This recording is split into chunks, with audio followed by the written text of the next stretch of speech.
On those issues, though, about the polls and the momentum being on your side, are you concerned, though, about the possibility of a protest vote emerging, that people think that Labor's going to win pretty comfortably? I know you say you're not taking anything for granted, that you're not complacent, but is that a concern at all, that voters might think, he'll get there, I can vote against Labor? Elections in Australia are close, they're tight. They always are. They're decided by a handful of votes. Fiona here won by triple figures last time around.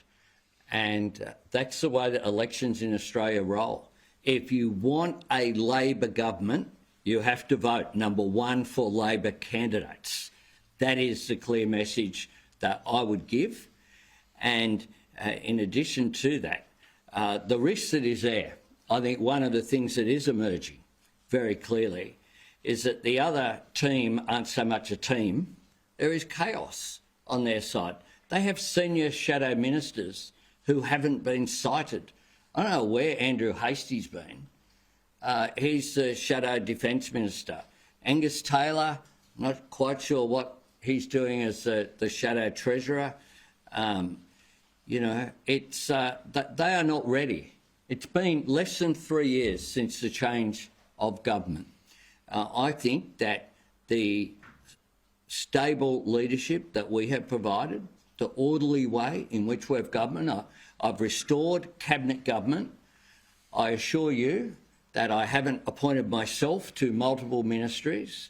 It is less than 3 years since Australians were deceived by not being told that the Prime Minister was also the Health Minister, the Treasurer, the Industry Minister, the Energy Minister, the Resources Minister and other portfolios. Not only were Australians not told, members of the Cabinet weren't told either. And that is the chaos that was there. And 3 years later, it's the leftovers of the Morrison government, the leftovers. Some of the best elements have gone. Greg Hunt, Paul Fletcher, you know, anyone with a remotely moderate view has been chased out the left door of the coalition, and what you're left with is the most conservative that the Liberal Party has ever been. I mean, Tony Abbott, who didn't make it to 2 years as Prime Minister, out there making comments again as part of the cheer squad.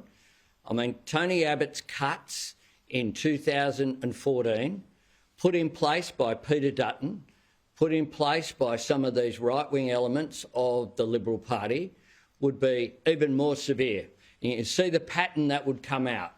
Oh, we didn't know what the state of the budget would be. We couldn't tell you beforehand. So every time when you're doing a presser where they say, I'll tell you after the election, you know what that means.